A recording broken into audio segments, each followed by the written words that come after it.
This is Digital Marketing Fastlane. This podcast will show you how to build, launch, grow, and scale a widely successful online business. Listen to real conversations with proven practical strategies and success stories. You're going to learn how to generate more traffic, more sales, more profit, and customer lifetime value for your online store. Coming to you from the online marketing experts at Voy Media, here's your host, Kevin Urrutia.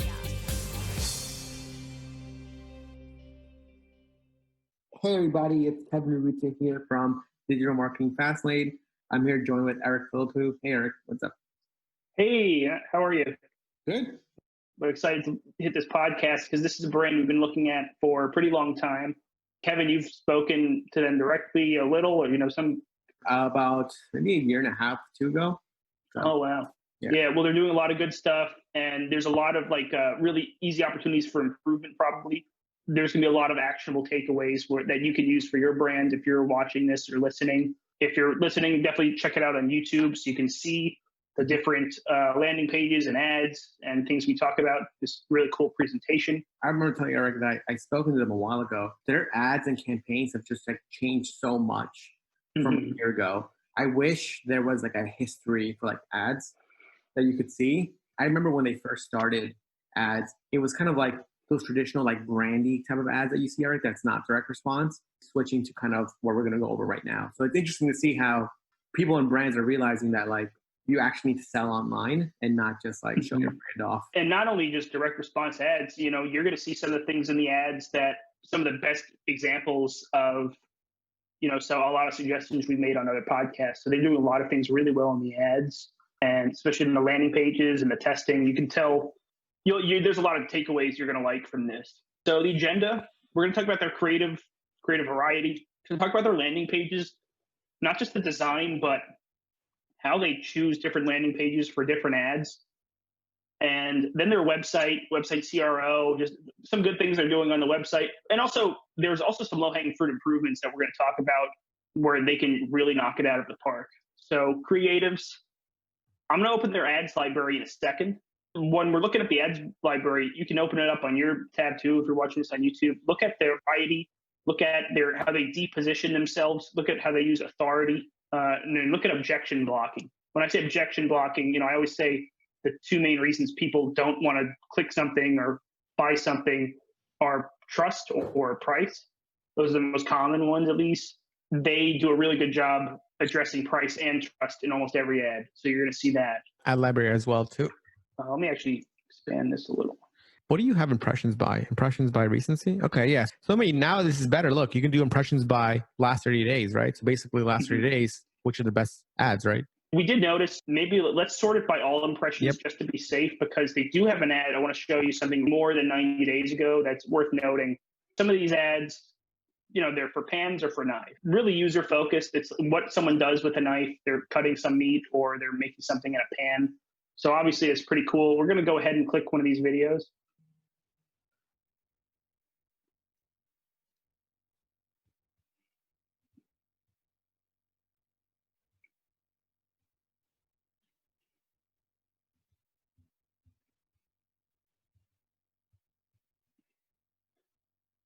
So one thing right here, we have our headphones and stuff on, so you probably didn't hear any of that. It possibly just had 14 seconds of complete silence, but we were playing an ad. Basically, it shows someone cooking risotto, and you wouldn't be able to know, especially in Ads Manager, especially on Facebook, if you're just scrolling, or Instagram, but there's audio over the video. They don't have subtitles or a banner to say what the video is about.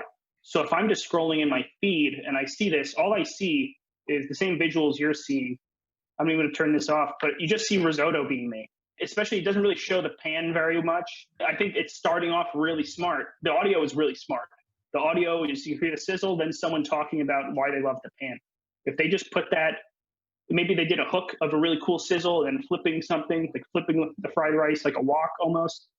And then as a hook, and then you talk to someone in their kitchen, shows them talking about it with subtitles. That would be more effective. This is obviously a new ad they just launched a few days ago. I do like the copy though. So like I said, they go very hard on authority. And that's very good. So this nonstick pan raised over $1 million on Kickstarter and will outlast pans that cost up to $100.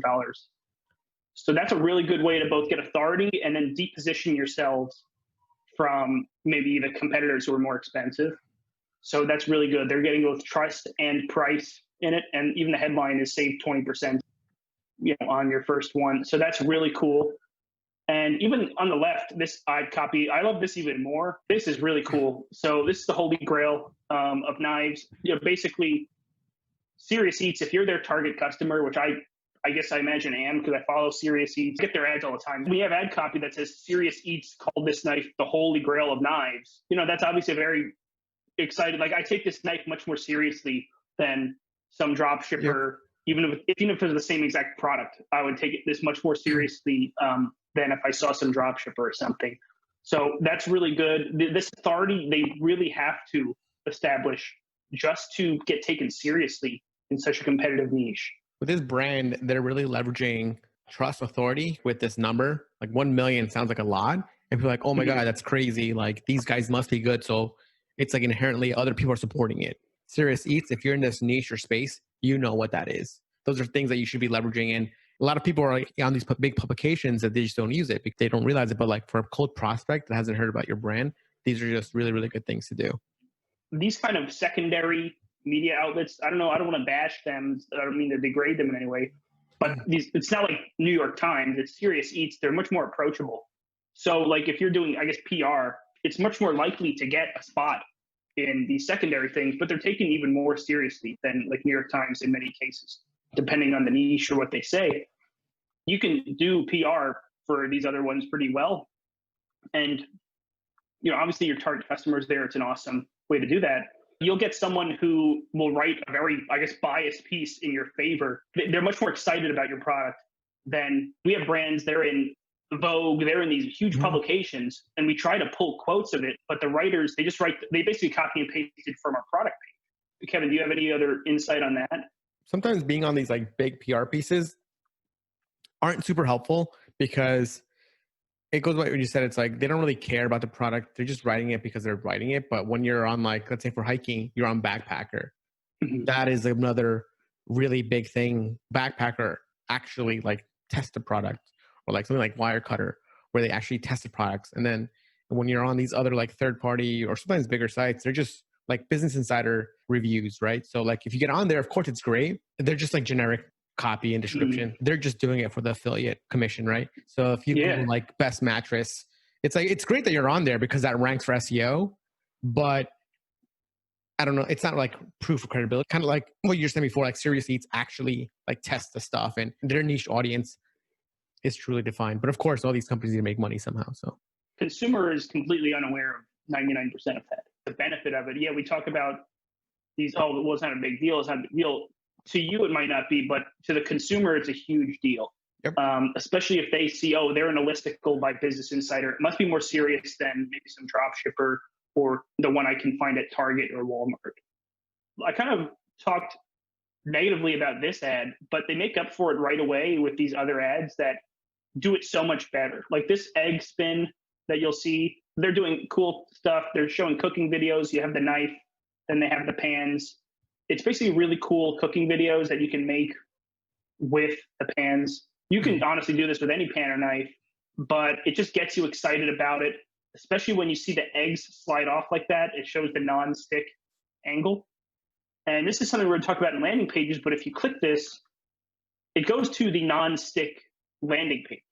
So they have landing pages dedicated just to each angle, which is smart. So I guess another angle is going to go to a different one. What they're cooking is interesting. It's not just like an egg, like this tornado thing, whatever they're doing right now. It's kind of interesting. I'm like, oh, what is this? It gets you curious about what they're cooking, but then also like inherently they're advertising their product. So all the food stuff they're cooking here is like super high quality food.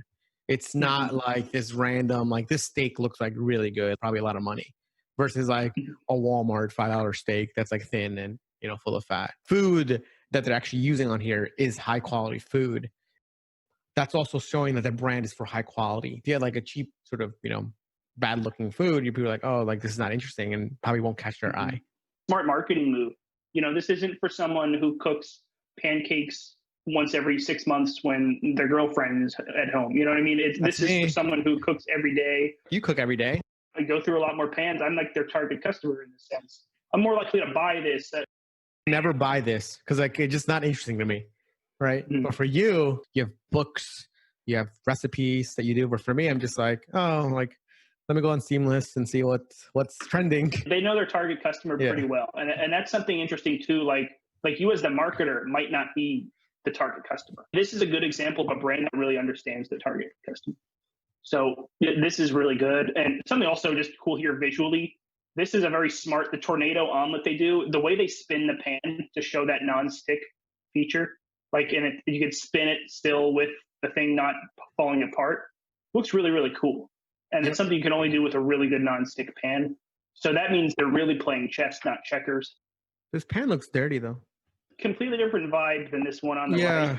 Yeah, at a first glance, I thought this is like, they're kind of depositioning themselves. Like, okay, this is the stick one. It's going to ruin the steak. And then show the non-stick one or something like that. Thought too, and I think that would be a cool video to make. Yeah. That would be, reminds me of like Dr. Squatch videos where they're like depositioning all the other soaps and deodorants. But this, I think that'd be a great video if you have like two pans, the same steak, and then you see how like one sticks. That'd be a great one. Mm-hmm. That would be really, really cool. People who cook a lot, they know like when they're using bad equipment, it could have a really bad impact on the food. So especially something like nice, like a steak. So that's pretty cool. But what this video actually is, it's just a steak sizzle. Just a 7-second video. Is there sound on it actually?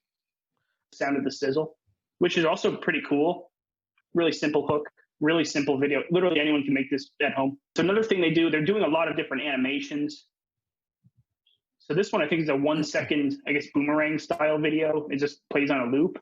It's just pretty cool. It just shows, I guess, the versatility of the pan, different things you make, even though I think this is all the same recipe. They have reasons why non-stick pan is actually worth your money. So now they're going for price. I mean, look at that. Look at these visuals. This is really cool. Yeah, that's a cool one. And it glides. That's cool, actually. Oh, this is cool. I see the swirl a lot on all these pan ads, but this is really cool. I've never seen that before. That's cool. That's so funny. Stress test. They're cooking like literal metal. That's crazy. Only $50. Similar pan costs $130. Like this is a great ad. This is just depositions themselves. They attack price, durability. Like each reason is a different benefit. It's not like they expand on the same benefit. So that's pretty cool. It's a good ad. Then this here is just like cool stuff, like a cool watermelon. I actually made watermelon feta salad last weekend. Did you? Just on Instagram. Yeah. So this is just funny that they launched this. Yeah, more of this cool cutting, stuff like that. It looks like they all launched these tests around the same time. So this is like a user-generated content style review. Just like we saw with Lumen and Dr. Squatch and other episodes on the podcast, people reviewing it. It is pretty good. Good classic style. This is what I envisioned. Like if you see something like this as a hook, you start with that. And then it goes into someone speaking, maybe try that. Or the guy blowing on the egg can be a great hook and goes into some user-generated content review. A lot of these very, very cool visuals are great as hooks. You can then try on a lot of other style videos, not just the original ad creative you made it for. So that's pretty cool. Yeah, I see what you're saying. Okay. Nice. The secret ingredient to better cooking. This is interesting. So they have so many creatives we can go through all day basically talking about. Nice. So this is a really cool video. They just show all the different benefits of all the different things you can make. Nice. Looks like they are targeting Asian food. Yep. It's interesting. Probably targeting the Asian market. Nice. There's so many food niches, so they can target different consumers based on what they're cooking. Oh yeah, absolutely. Yeah. That could be like a certain landing page, right? That could be like, oh, look, cook your favorite Asian food, whatever, non-stick, make your pad thai, whatever that is, whatever, right? Make your favorite Indian food, chicken tikka masala, my favorite Indian dish. And then that might attract me. Yeah, absolutely. There's so many food niches and target audiences you can do. They do a lot, basically. We'll move on to other stuff, but they deposition themselves well. Looks like another thing I want to show, they have all different stuff. Best I've ever owned, hands down, cutting stuff. Towards the bottom are even more interesting insights. Obviously, they're launching this. By the way, they've been running this style and this style. You saw they made iteration like this. This they had running in April, right? The foolproof eggs video, and these little loops. Oh, this one too. So yeah, it must be doing really well. So that's another thing you want to look for whenever you're looking at an ads library. If you see a lot of things recently, then you go further back. Similar things were running a few months ago, and they're still active now. That means it was successful. They're scaling it, and they're probably iterating on it in the more recent ads. That's a very big takeaway. Yeah, they're obviously really good food, really sexy food. They know what they're doing. Let's click with, not sure what this is. Oh, just more reason videos. So right now it's August, I think 7th, and 2020. And they have ads running from November 2019. Specifically, this one is a holiday ad. If you just click, it just says 25% off of snowflakes. They're still running it. I don't know what budget, but I imagine they're not going to run it if it's not good. And hey, we've seen examples of this. We've had brands, huge brands, by the way, top 100 Shopify sites. And they had a Black Friday ad running till April or May. Whenever we talk to brands about a Mother's Day promotion or anything, just keep running it till it's not good. I wouldn't be surprised if the 25% off doesn't even exist. Let's click it. Probably has a lot of social proof. Take a look at it, Eric. It says the URL says chef-1, but when you click on it, it goes to chef-2. Updated this page internally to be a different page. But the ad probably has so much social proof that they wanted to redirect it to the new landing page. It's probably converting better. They probably did some testing or something. This landing page is good. Chef, 1 or Chef 2, Chef 3. It looks like they've been running this for a long time. She's just like trying it and cutting it. There's some kind of unboxing video. You can't see her unboxing it. Yeah, she's basically just talking about how good it is. I personally would like subtitles just because most people watch these videos with sound off. And we've been doing this with a lot of brands, credible looking people. There's one specifically, a jewelry brand we work with that does this very well. And, they've scaled to the moon, especially on Snapchat, where it's more native. It's an iPhone video version of this. Definitely in your repertoire of creative, definitely include one of these. You can tell they've been running it for a long time and it's still working well. Even though this returns are now free through February 20, it's still not relevant. Also redirect to that Chef's 2 landing page. So there are a lot of good things they're doing with landing pages. And there are some things we think that they can improve. Let's actually talk about the negative things first. When you click their landing page, first of all, okay, you got the hero image, you got the really cool headline, but there aren't many call to action buttons. So if this landing page, its goal is to sell me on the product, right? You got the header, okay, but I actually advise to not put the header. We advise a lot of times to not have a header, just to direct people to a specific action you want them to take. Maybe you want to sell a specific product or specific offer. But this is great. They're talking a lot more. They're trying to sell you some credibility. It looks like their story. Most important food tool in the kitchen. They're trying to sell you. They even have this cool video. Play it. It looks like a YouTube. They say a YouTube URL. They're putting a lot into it. I haven't seen this in such a long time. This lingo, by partnering closely with our factories and selling directly to you online, that's the oldest thing that people have done for years. Everything's D2C. This was the language that people used 3-4 years ago. Obviously, Eric, like Casper. Every company was saying this. Everything's D2C now. Basically, the gameplay for this was like, hey, look, we save you money by partnering directly with factories, and there's no middleman. You just switch your middleman. It's not stores anymore. It's Facebook or Google.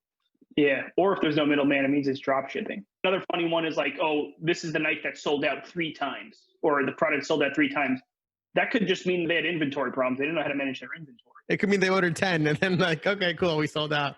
Sold out, but we could talk about it as a marketing angle. People think it's a scarcity appeal or only one left in stock. We know it's a joke and we know what they're doing, but as regular people, they still don't know. But I think people are going to get smarter, right? And eventually, we've been saying this for years and people still fall for this stuff, so...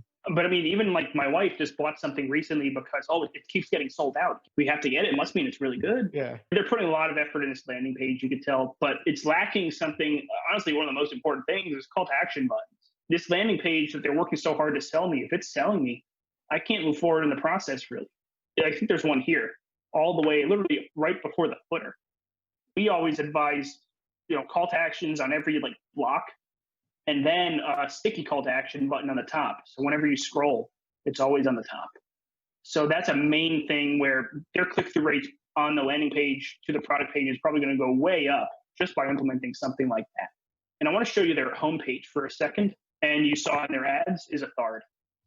So their authority, like if you go on their homepage, so, okay, Kickstarter, Serious Eats, 14,000 reviews, like Epicurious, all the Food 52, this is a big deal that other brands that are competing with them would kill to have.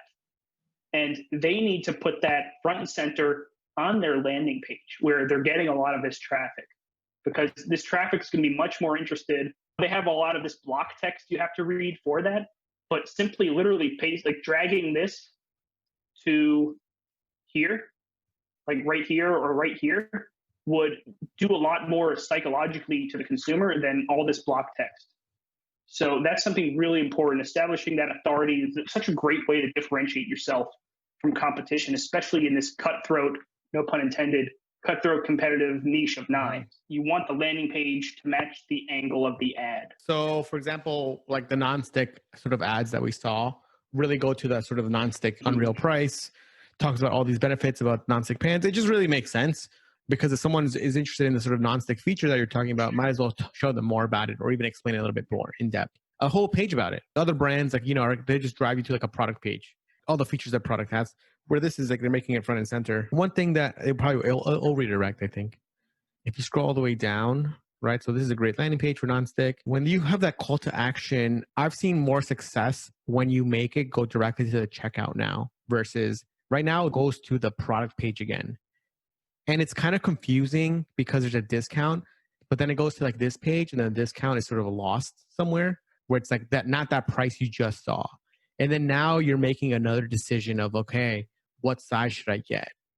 Now really like into buying this product, and it's helping them. I would say, if it's possible, can you put this like on the bottom right of that landing page? Choose your size and add to cart, and automatically shoot you over to the cart.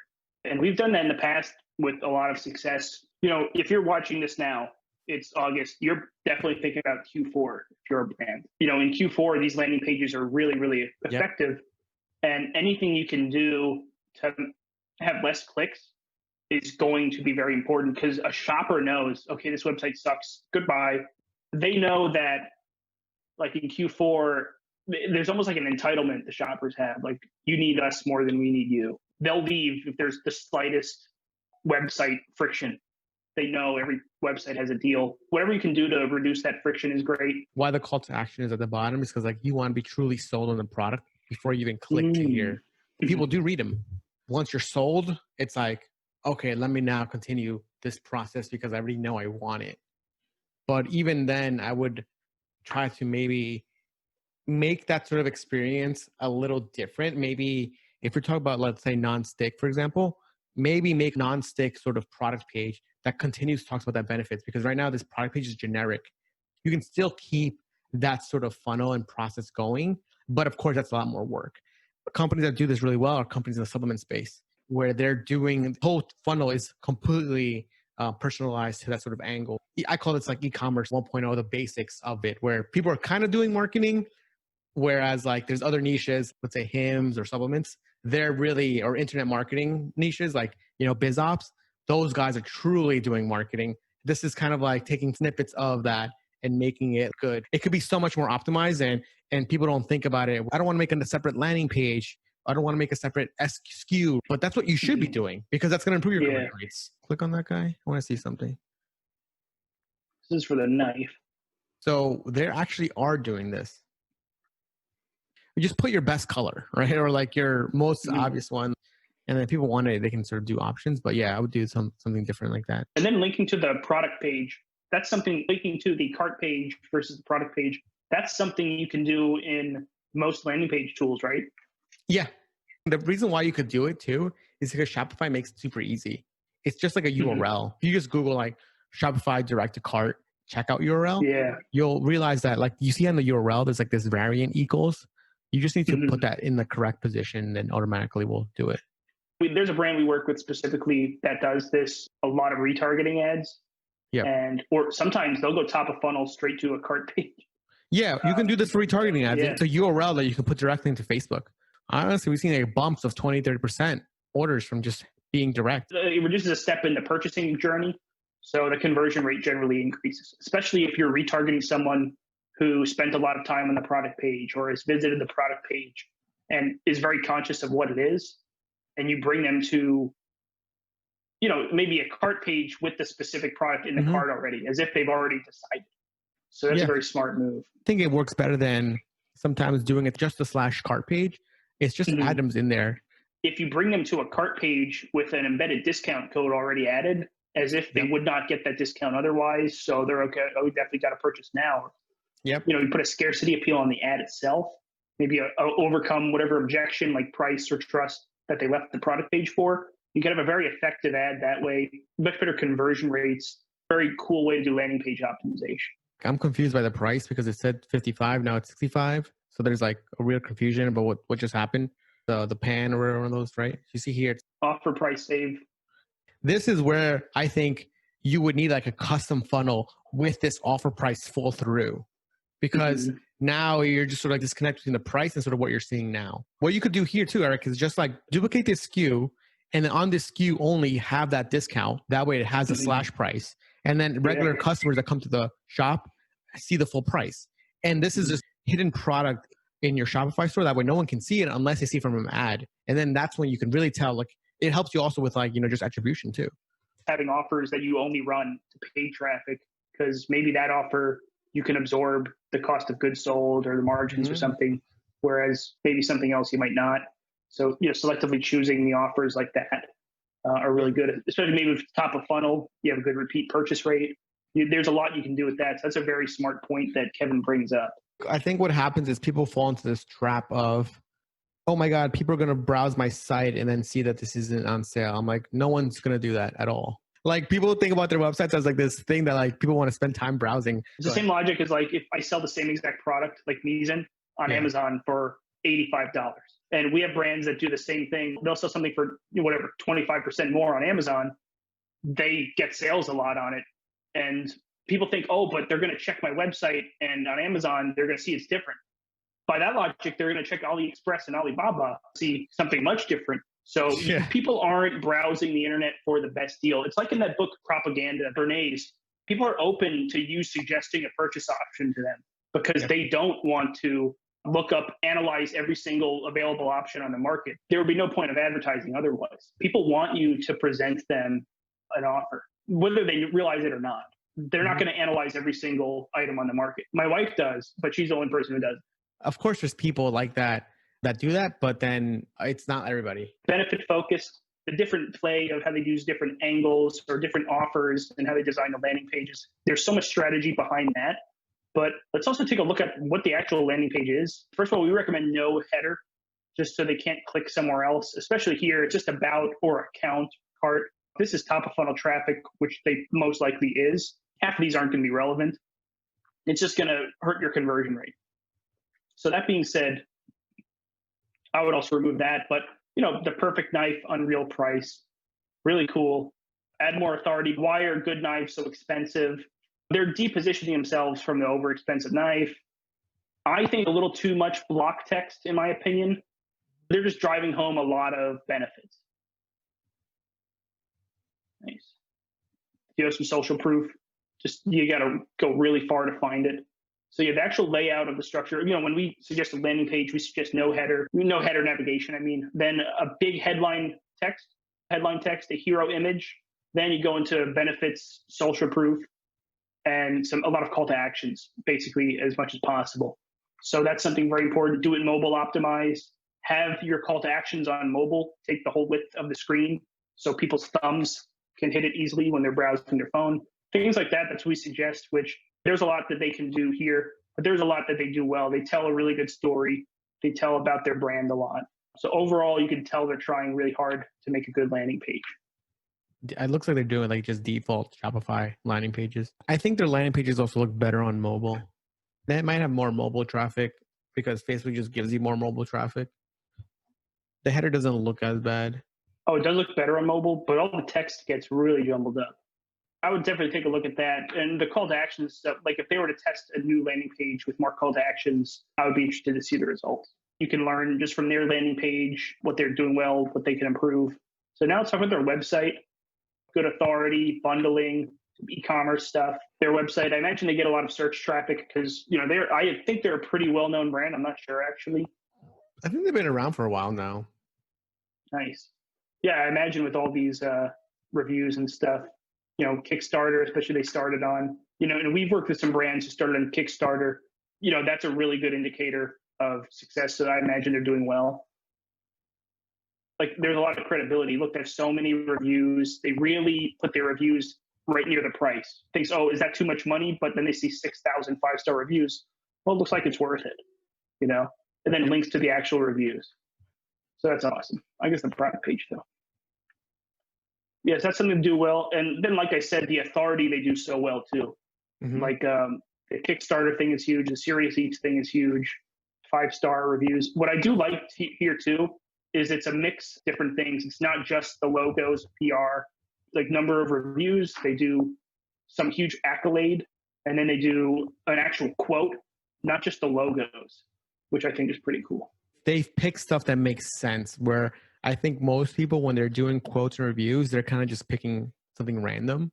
Something I've seen, I think, where people do, they'll usually pick like the top quote, like to be like the first one on the page. And then the second one will be like another good one. And then like as they're going down, less good quotes. But in reality, what it should be was like the first one should be your best one. In the middle should be your mediocre one. And then the last two should be another 2 really good ones. It's kind of like when you're giving bad advice, you want to give it in the middle. But as you're scrolling down, you want to keep showing good ones and not mediocre ones, because then like at that point, that's when you have your call to action button. So above your call to action button, that's when you want to have another good review. And that's assuming they don't do the classic Voy Media suggestion, which is the sticky call to action button. Yep. That's why so many people, you want the price next to the reviews to kind of mitigate any things they would have towards the price. You want to put something positive also near the add to cart button to make them more excited to click add to cart.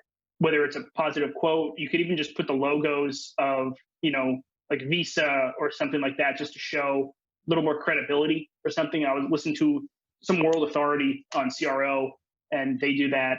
Standard operating procedures. They put the logos of the different very credible payment processors. And a lot of the brands we work with that do that, we do see very good add to cart rates, sometimes 15, 20% add to cart rates on the website. Whereas some brands we see don't do that. Their add to cart rates in the single digit percentages. Having the trust badges like McAfee, Norton, right? Pure SSL, that stuff definitely boosts conversion rates at least 20% from what we see. Oh, yeah. Of course, you can have too much, but if you have like 3 or 4, that works really great. Instead of 5% add to cart rate to a 10% add to cart rate, which is extremely feasible with a couple minor realistic adjustments, you're doubling the number of people adding to cart. And if you have like a very steady add to cart purchase ratio, you're almost doubling your business. They are doing their quotes. Looks like on some really cool things on the product page. Their product page, I'm not mad about their product page at all. Like I said, on their website, other than their landing page, they do authority. They do a really good job doing authority. Their product page is pretty nice. They're really detailed. Good visuals too. A lot of good reviews. Nice. People using them. Yeah, I love this when you can tell a very legit product when they show all the reviews at the bottom, especially, ironically, as advertised. Is just a great quote. Verified buyers. Even with some of these tools, it's just a verified email address. It's not a verified buyer, so it can be astroturfed a lot. But this looks pretty legit, and the number of them is astounding.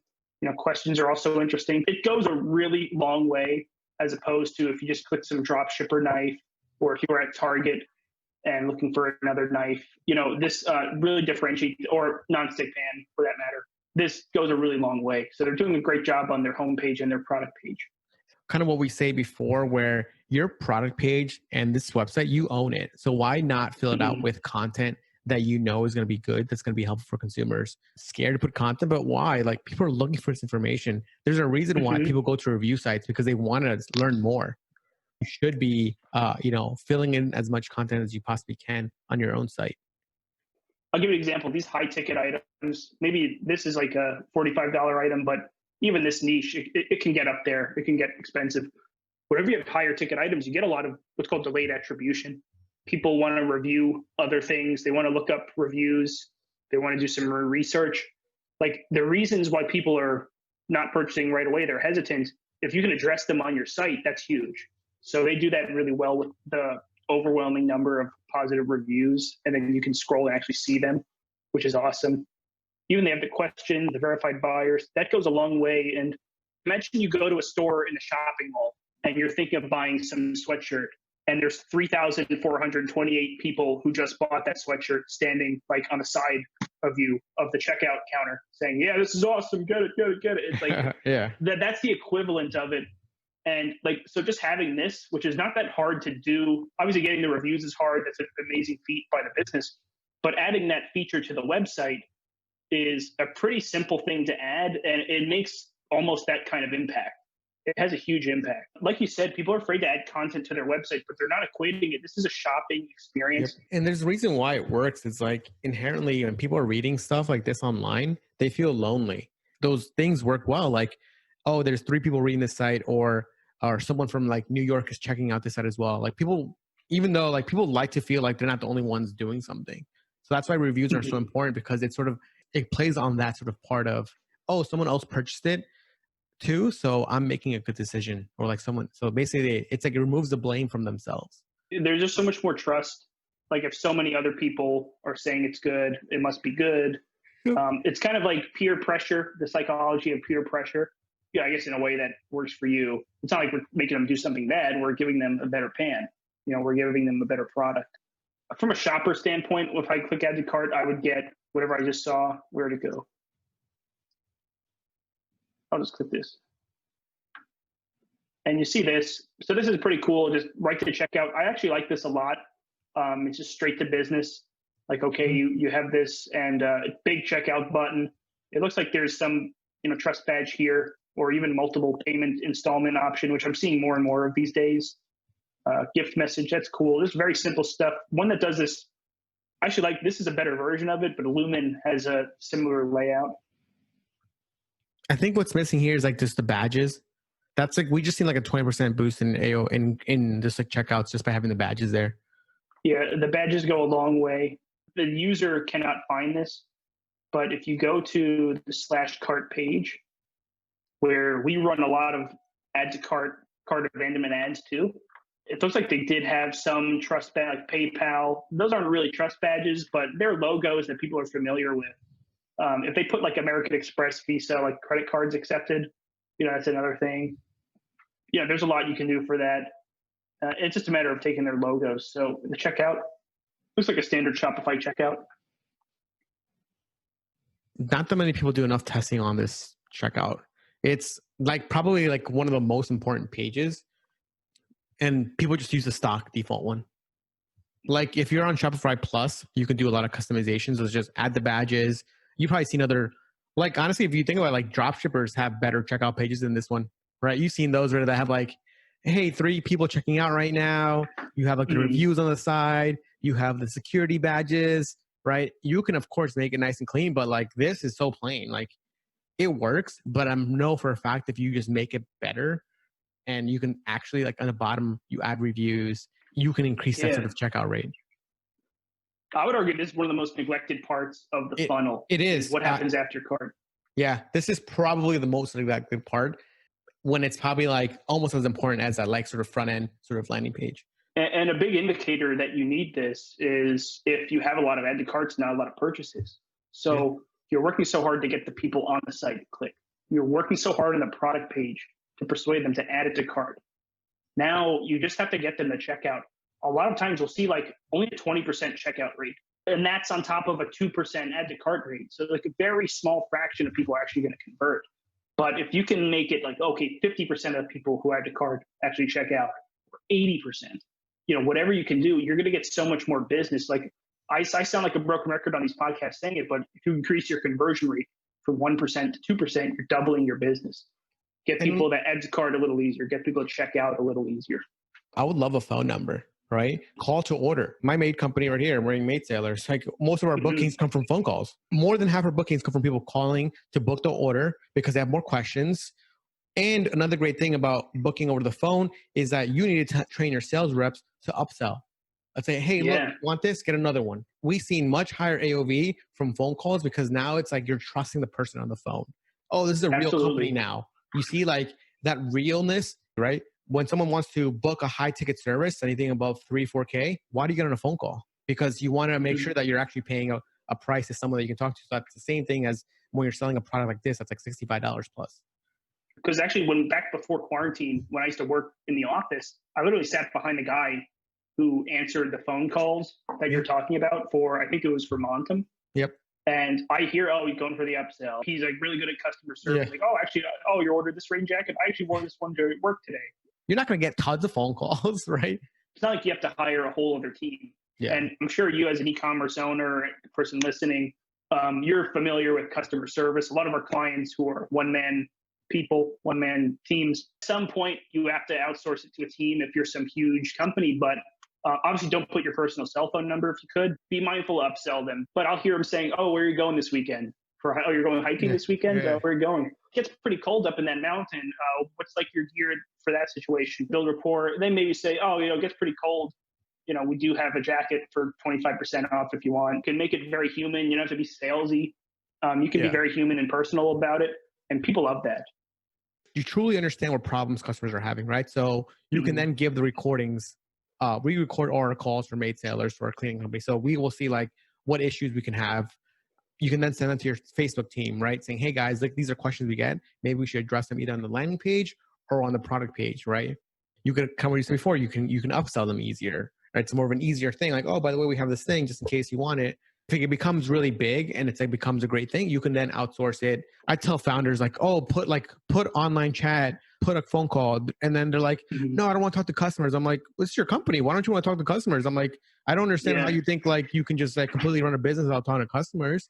And for all my companies, I've done all that stuff. And I just don't get that sort of mentality of what if I get a call at 10 o'clock at night? I'm like, yeah, like I would love for a customer to call me at 10 o'clock at night. That means business is working. Even on a podcast, there's that D2C e-commerce legend, Dennis Hegstad. His whole app, Live Recover, shout out to Dennis. You're at this part and you add to cart and you have some sort of question or objection, you can text it. And it's like a live customer service team that just addresses all of the objections via text. They could even upsell, I think.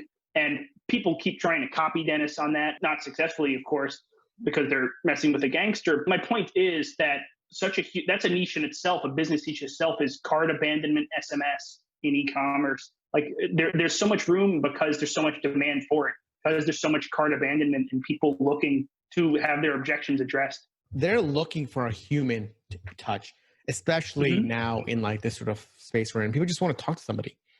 If you're looking at a brand like Misen or any website, or you're looking to improve your cart abandonment rate, your conversion rate, those are some really good tactics you can do. What else we got? Bundling. So this is another thing Misen does really well. Just if you go to their homepage real quick, I have so many other tabs open. I'm just going to go ahead. But yeah, affordable luxury, they have good messaging, but I did see something as you're scrolling, save more when you bundle. You have everything you need one place for $285. I'd be really interested what their average order value is on their Shopify site. I have a feeling it's like higher than one product. Remember, Eric, in their ads, do they advertise their bundles? I think I did see a couple of them really far down the line. This could be one of those things where like, because I'm seeing they're advertising a lot of their like individual products. I mean, this is one out of hundreds of ads they're running. The Skillet. They have the Skillet landing page. See the cook. This looks like a bundle landing page. Oh, you got the cook set. Let's see what else. That might be the only one for the cook set. Maybe because the $300 product might be harder to persuade someone in paid top of funnel traffic than a $65 or $52 product. So maybe that's just something they've had more success with, but it looks like they are advertising some of it. It's definitely not where they're investing a lot of their creative resources. I could see them doing a lot of cross sells and upsells of these other products, or even the bundles in email or in other channels, maybe as the second or third purchase in the funnel, to get a lot of repeat purchase rates, because that is a smart thing they do too, is it's not just a knife, it's the whole cookware brand that lends itself to higher average order values, higher lifetime values, more opportunities for cross sells and repeat business. And that's how you scale from just making money from the top of the funnel through paid acquisition, new customers, which is the most expensive way to get customers, to getting very profitable repeat business long time. So that's a smart move by them. And it's a simple, very controllable one too. 20 products, you have 5 products, but they all make sense and go together well. If you're watching this and you're looking for ways to improve your e-commerce store, there's a lot that Misen is doing, a lot they can do. There's so much optimizations to do. This never stops. You can literally spend like a whole year just working on the optimization of the checkout page like we were talking about. It's hard to do everything because you're just strapped for time and strapped for time, you're strapped for cash, you're strapped for like testing. If you're testing the front end of the funnel, you don't want to be testing the back end, right? Because then like, okay, the number's going to be messed up. Sometimes it's worth just like duplicating and splitting funnels and creating a whole new website where you're just testing the back end and another one where you're just in the front end, and then you can sort of run 2 tests at the same time. E-commerce owners right now, they just like don't do that stuff. Anybody doing like biz ops or like internet marketing or like, anybody that's teaching someone how to make money online, they're running tons and tons of funnels. The ClickFunnels world is like, there's like a joke or stereotype that it's just people all selling the same course. I think there was a great podcast. Misen.co, great brand. Check them out. If you're looking for knives, they're a great sort of competitor. Not competitor, but great product to go buy. Check us out, Digital Marketing Fastlane. If you're looking for ads, Facebook ads, creatives, go to voymedia.com. Email Eric at voymedia or Kevin at voymedia for anything, any questions or comments, or if you like for us to discuss the topic on the podcast. This week's episode of Digital Marketing Fastlane was brought to you by the performance marketing experts at Voy Media. Join us again next time as we'll be bringing you more tips, techniques, and know-how to make your online business the very best that it can be. If you have any questions, comments, or feedback, we'd love to hear them on Twitter at Voy Media. Thank you.